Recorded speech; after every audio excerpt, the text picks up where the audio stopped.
Hello मेरे प्यारे दोस्तों, राजेश में आप सभी का स्वागत है। चलिए हम फिजिक्स का जो स्टार्ट किए थे 24 क्वेश्चन लगभग हो गया था। अब चलते हैं हम 25वां क्वेश्चन में। तो इसमें देखिए कि 25वां क्वेश्चन है कि प्रेरकत्व क्या है या प्रेरकत्व किसे कहते हैं। तो लिखिए पहला,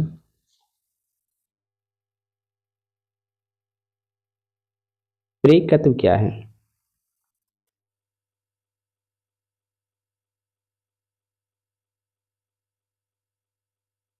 यहाँ से क्वेश्चन पूछता है, ठीक है।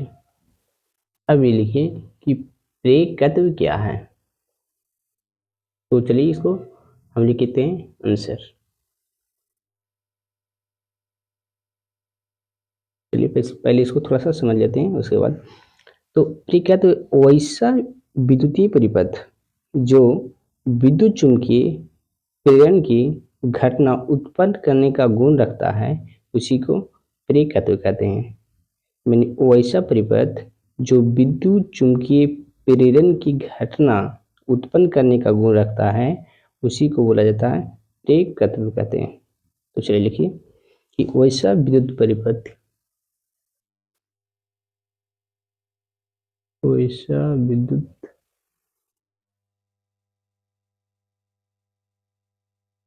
परिपथ जो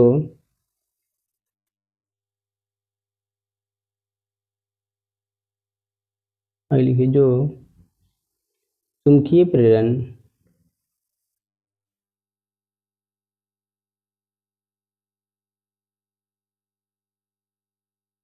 चुंबकीय प्रेरण की घटना उत्पन्न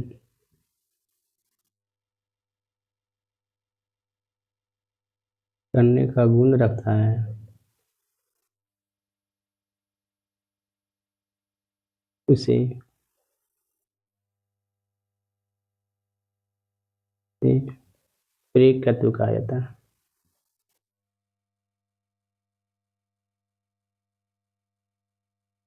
चलिए इसको नोट कीजिए। वैसा विद्युत परिपथ जो चुंबकीय प्रेरण की घटना उत्पन्न करने का गुण रखता है, उसे क्या कहते हैं? प्रेरकत्व कहते हैं। चलिए हो गया। अब इसमें लिखिए, यह दो प्रकार के होते हैं। इसमें लिखिए, हो गया। आगे इसी में लिखिए प्रेरकत्व दो प्रकार के होते हैं।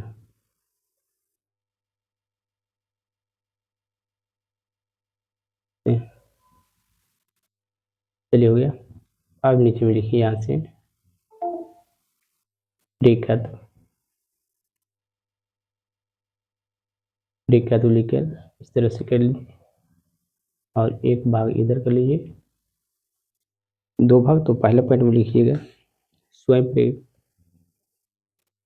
स्वयं प्रेरकत्व, और एक और है कि नीचे में बना लीजिए इसे, ठीक है। अंत्योदय प्रमेय, अन्योन्य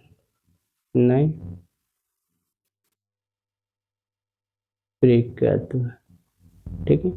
दो प्रकार का होता है, ठीक है। स्वयं प्रेरकत्व, अन्योन्य प्रेरकत्व, दो प्रकार का होता है। अब दोनों परिभाषा लिखना चाहते तो लिख सकते हैं कि किसी कुंडली में, पहला को, किसी कुंडली में प्रवाहित धारा में परिवर्तन के कारण स्वयं उसी कुंडली में धारा उत्पन्न होता है, उसे स्वयं प्रेरण कहते हैं। लिखिए, दोनों की परिभाषा आप लिखा देते हैं यहाँ से। लिखिए पहले नंबर स्वयं प्रेरण।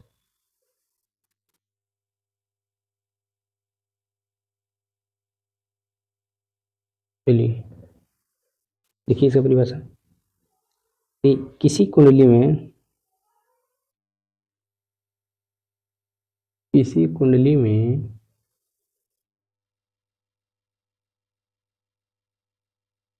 देखिए किसी कुंडली में प्रवाहित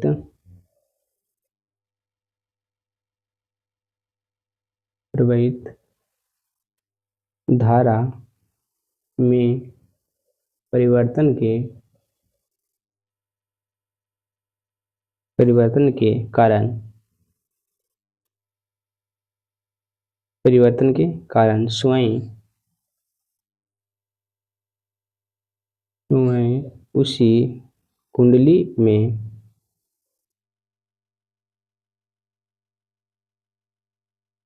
में लिखिए आगे धारा उत्पन्न होता है।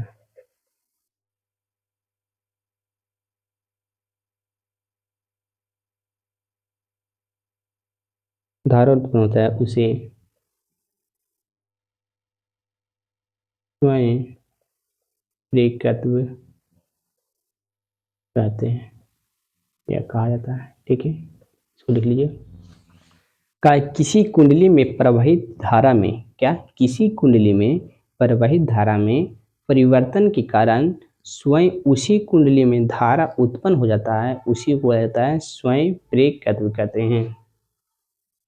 ठीक है, आगे समझिए। अब चलते हैं इससे आगे अनियोनी। तो अब दूसरा इसे लिख लेते हैं।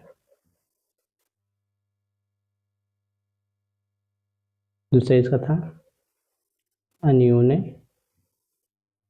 प्रेरकत्व। ठीक है, चलिए इसको लिखते हैं। इसको पहले समझ लेते हैं ये है क्या।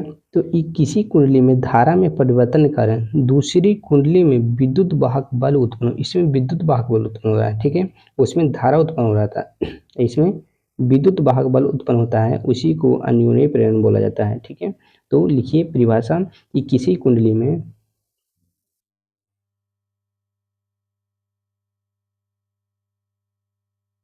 लिखिए किसी कुंडली में धारा में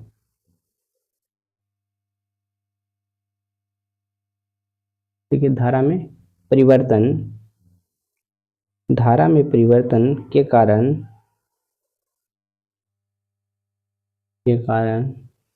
आगे लिखिए दूसरी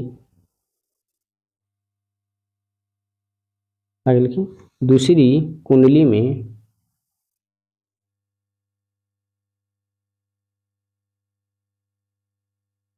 देखिए दूसरी कुंडली में विद्युत वाहक बल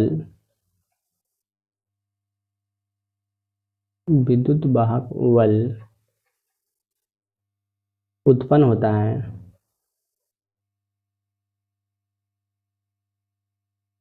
उसे अन्योन्य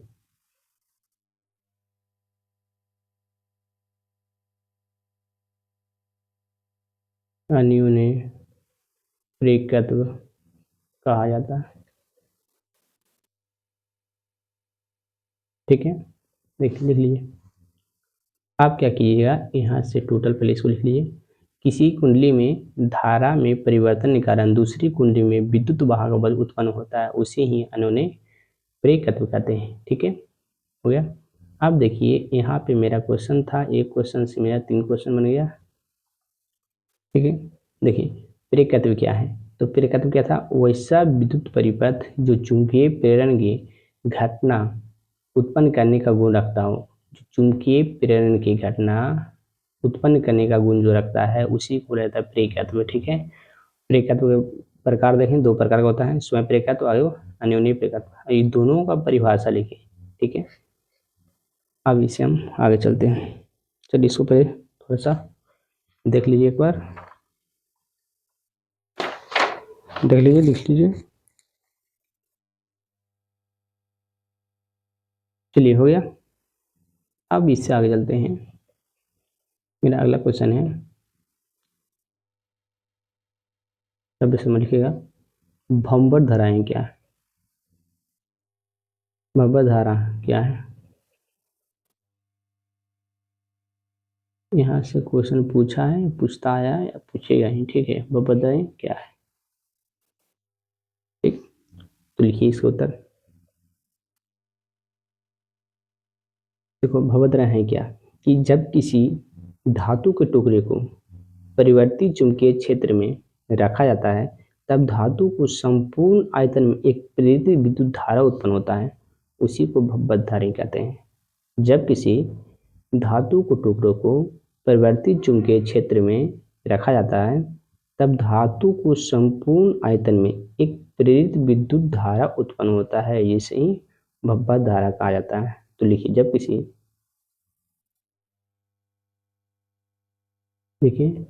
जब किसी धातु के टुकड़े को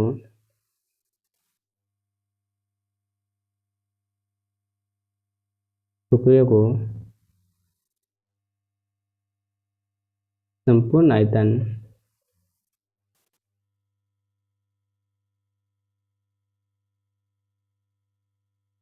में रखा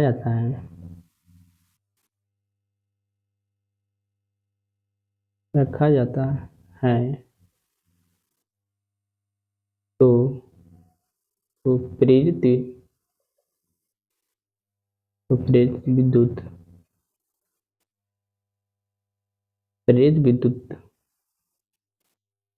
धारा उत्पन्न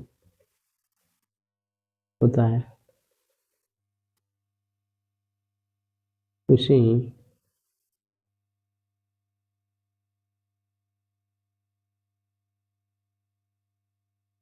भवभार धारा कहते हैं। ठीक है, तो जब किसी धातु के टुकड़ों को संपूर्ण आयतन में रखा जाता है तो प्रेरित विद्युत धारा उत्पन्न होता है, उसे ही भवभार धारा कहते हैं। ठीक है, लिख लीजिए इसको, आगे चलिए।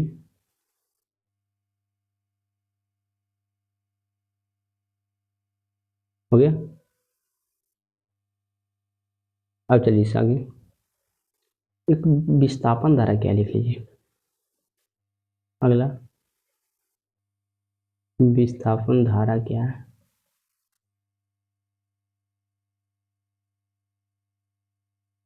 ठीक है, चलिए लिखिए इसका। विस्थापन धारा क्या है?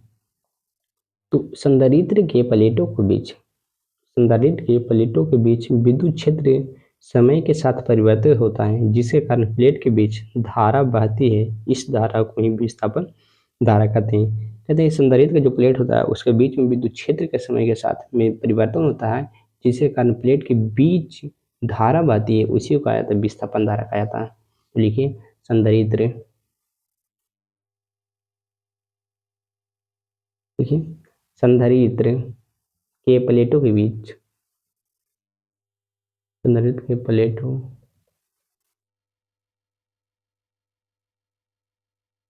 के बीच विद्युत क्षेत्र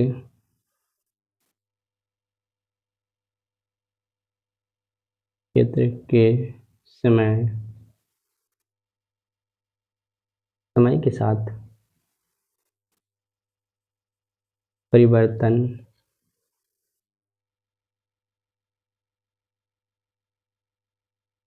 परिवर्तन होता है,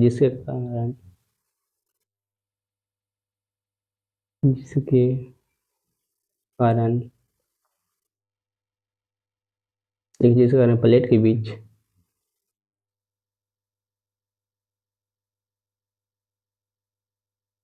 बीच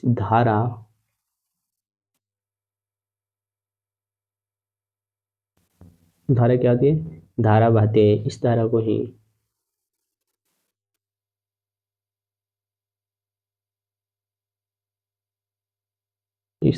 ही विस्थापन धारा कहते हैं।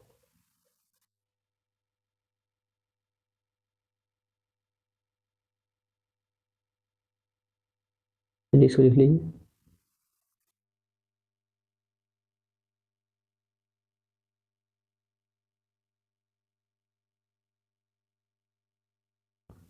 चलिए, हो गया।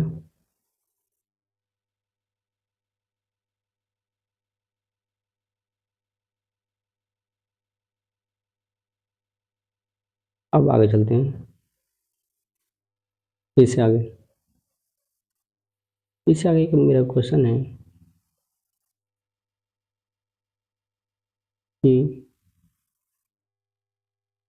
कि जो प्रत्यावर्ती धारा होती है और दृश्य धारा, दोनों में अंतर क्या है? या पहले लेते हैं, प्रत्यावर्ती धारा किसे कहते हैं? ठीक है, पहला क्वेश्चन मेरा है, प्रत्यावर्ती धारा किसे कहते हैं? ये मेरा क्वेश्चन है कि प्रत्यावर्ती धारा किसे कहते हैं। ठीक है, तो इसका उत्तर लिखिए। इसका उत्तर लिखिए कि प्रत्येक चक्र के लिए प्रत्यावर्ती धारा का औसत मान शून्य होता है, इसे ही कहा जाता है प्रत्यावर्ती धारा कहता है। लिखिए, प्रत्येक चक्कर, सिंपल लिख लीजिए, प्रत्येक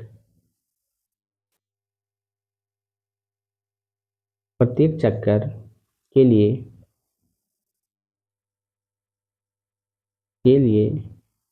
प्रत्यावर्ती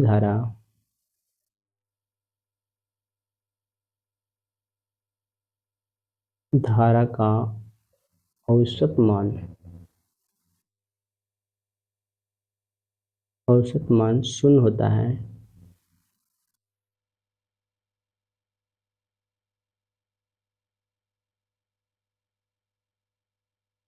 शून्य होता है, उसे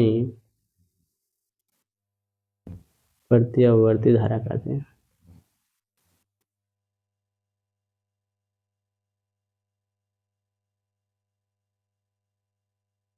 हो गया। तो प्रत्यावर्ती धारा किसे कहते हैं? तो प्रत्येक चक्र के लिए प्रत्यावर्ती धारा का जो औसत मान होता है वह शून्य होता है, इसे ही कहा जाता है प्रत्यावर्ती धारा कहा जाता है। ठीक है, अब चलिए आगे। अब क्या करते हैं, अब मेरा अगला क्वेश्चन है, देखिए कि प्रत्यावर्ती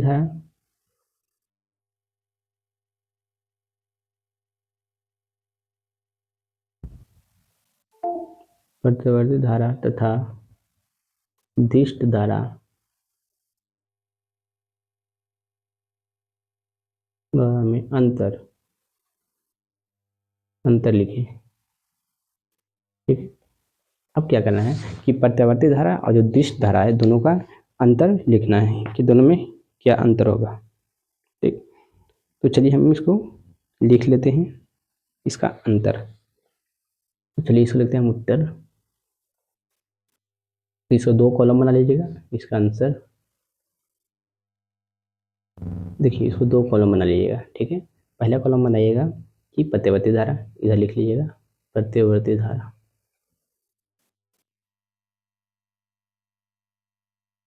ठीक है, और ये बीच में ले लीजिएगा इधर दिष्ट धारा।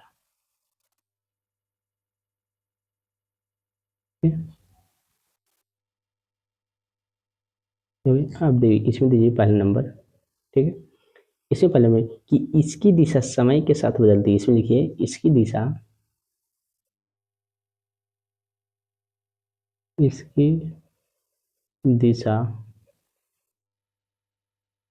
समय के साथ बदलती है। ठीक है, ये मेरा पहला क्वेश्चन। इसमें लिखिए कि इसकी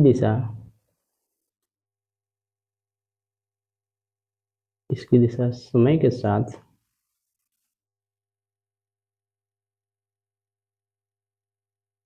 नहीं बदलती है।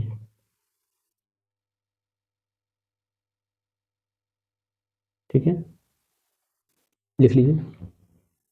पहला मेरा अंतर था कि इसकी जो दिशा होता है वह समय के साथ बदलती है, तो इस धारा में क्या होता है कि इसकी दिशा समय के साथ नहीं बदलता है। ठीक है, अब चलिए हम अगला क्वेश्चन, इसमें दूसरा पॉइंट लिखते हैं। चलिए पहला पॉइंट हो गया, अब दूसरा पॉइंट इसमें लिखिए कि इसमें विद्युत लेपन होता है। ठीक है, इसमें क्या होता है, विद्युत लेपन की क्रिया होती है किसमें? तो देखिए इसमें विद्युत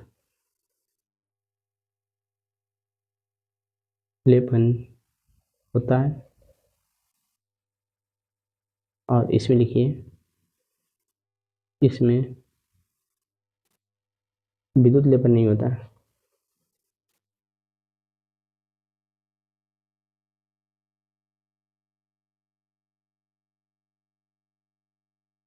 चलिए दूसरा में रहता है कि इसमें विद्युत लेपन होता है, इसमें विद्युत लेपन की क्रिया नहीं होती है। ठीक है, आगे चलिए तीसरा क्वेश्चन मेरा, इसमें मेरा तीसरा पॉइंट है।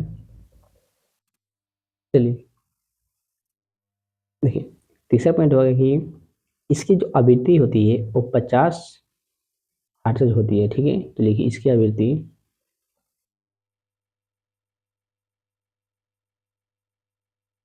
आवृत्ति 50 हर्ट्ज होती है,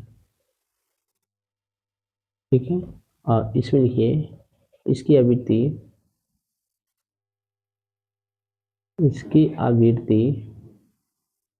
शून्य होती है, 0 हर्ट्ज होती है। चलिए, तीनों अंतर था, तीनों देख लीजिए एक बार फिर से। यहाँ से क्वेश्चन बनता है, पूछता है, देख लीजिए।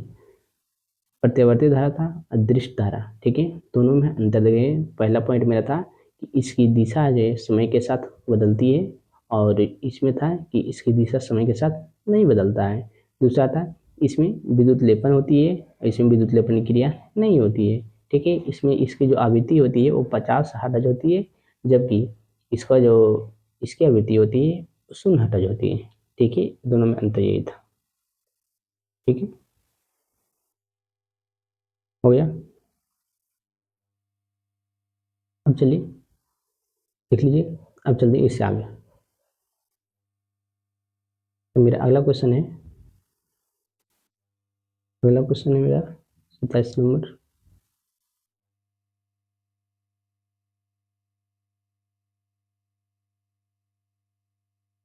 चलिए, अगला क्वेश्चन मेरा है कि जो श्रेणी अनुनादी है और समानांतर अनुनादी है, दोनों में अंतर लिखिए। लिखिए श्रेणी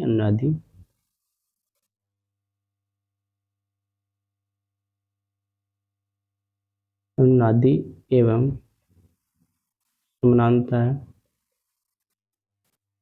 अनुनादी में अंतर लिखें।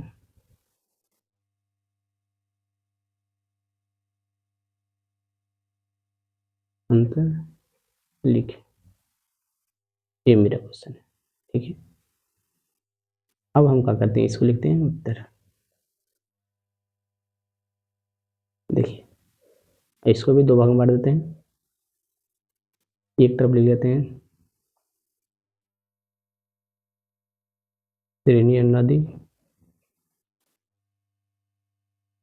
दूसरी तरफ लेते हैं समानांतर,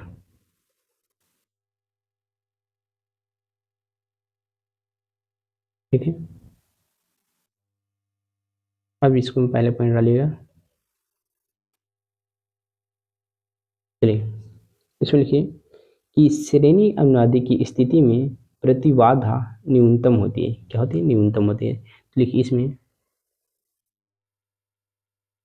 प्रतिबाधा न्यूनतम होती है,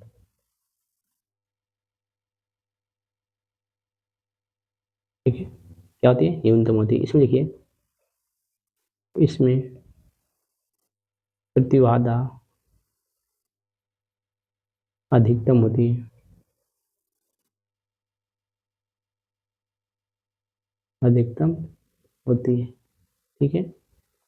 तो श्रेणी अनुनादी है उसमें प्रतिबाधा कम होता है, जबकि समानांतर में अधिक होता है। हो गया। अब चलिए दूसरा पॉइंट मेरे इसमें देखिए, दूसरा पॉइंट है कि इसकी स्थिति में धारा का मान अधिकतम होता है। धारा का मान अधिकतम होता है इस स्थिति में, और उसमें धारा का मान कम होता है। तो लिखिए इस स्थिति में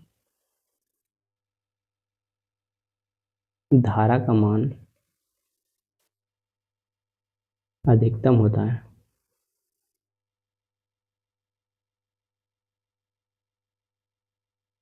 ठीक है। और इसमें लिखिए कि इस स्थिति में धारा का मान न्यूनतम होता है।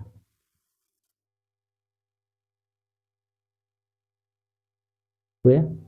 अब चलिए इससे आगे तीसरा नंबर।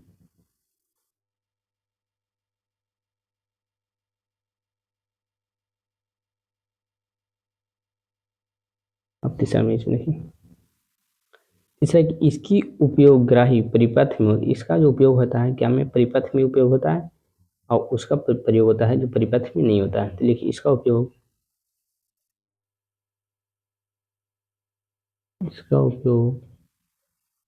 ग्राही परिपथ, ग्राही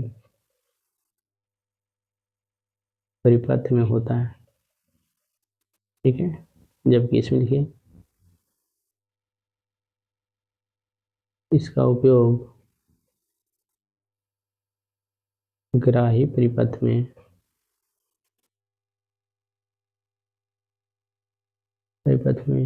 नहीं होता है, ठीक है। तो इसका उपयोग होता है जो ग्राही परिपथ में नहीं होता है, ठीक। अब इसको थोड़ा सा देख लीजिए। तीन देखिए 3 पॉइंट इसमें लिखा है, ठीक है। पहला पॉइंट था कि इसमें प्रतिबाधा न्यूनतम होती है, इसमें अधिकतम होती है, और इस स्थिति में क्या होता है, इसकी धारा जो अधिकतम होता है लेकिन इसमें धारा क्या होता है, न्यूनतम होता है, ठीक है। तीसरा, इसको उपयोग जो किया जाता है वो ग्राही परिपथ में होता है, जबकि इसका प्रयोग ग्राही परिपथ में नहीं होता है, ठीक है। अब चलिए इससे आगे हो गया। अब इससे आगे हम चलते हैं। तो मेरा एक पॉइंट और है, ये बाटाहीन धारा क्या है, लिख लीजिए। अगला 28 नंबर, बटाहीन, बटाहीन धारा क्या है,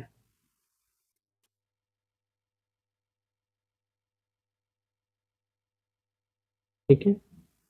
बटाहीन धारा क्या है, चलिए। तो वैसा परिपथ जिसमें ऊर्जा क्षय न हो तो उसमें प्रवाहित धारा को बटाहीन धारा कहते हैं। यानी वैसा परिपथ जिसमें ऊर्जा का क्षय न हो, ठीक है, उसी में बटाहीन धारा कहा जाता है। लिखिए उत्तर, देखिए वैसा परिपथ,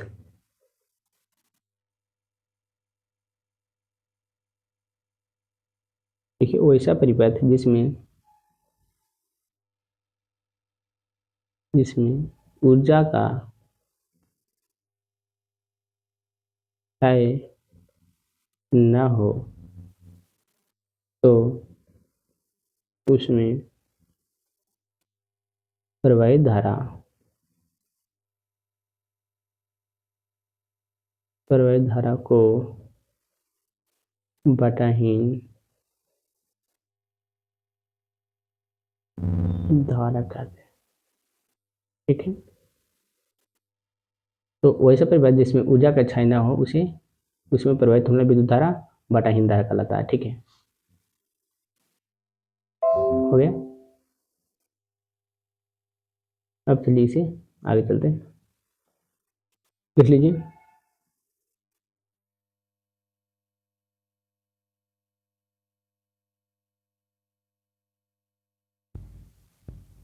चलिए अगला मेरे क्वेश्चन है, एक है 29 में, लिख लीजिएगा। ताम्रहांस क्या है, लिखिए।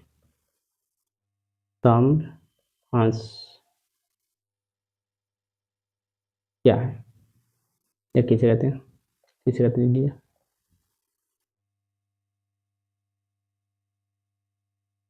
ठीक है, ताम्रहांस किसे कहते हैं, ठीक है। इसमें लिखिए उत्तर, इसे लिखिए कि जूल प्रभाव के कारण प्रवाहित धारा उष्मा के रूप में बदल जाता है, इस हास को क्या कहा जाता है, ताम्र हास कहा जाता है। तो लिखिए जूल प्रभाव के कारण, जूल प्रभाव के कारण प्रवाहित धारा, लिखिए प्रवाहित धारा उष्मा के रूप में, उष्मा के रूप में बदल जाता है,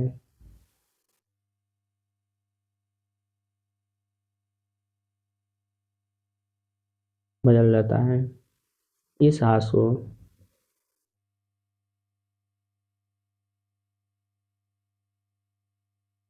ताम्रहास कहते हैं,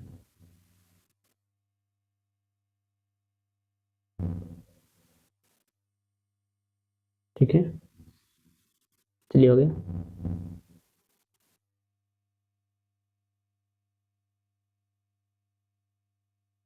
चलिए इसको लिख लीजिए।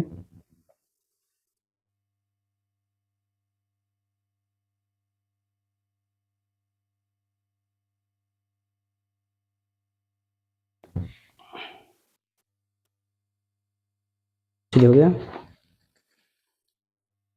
फिर इतना आप लोग याद कर लीजिएगा, ठीक है। फिर इससे आगे, अब मेरे इससे आगे क्या प्लान रहेगा कि अभी कुछ दिन चलेगा। देखिए इतना हो गया, अब इससे आगे देखिए। देखिए अब यहाँ से ज़्यादा देखिए, 1 मिनट।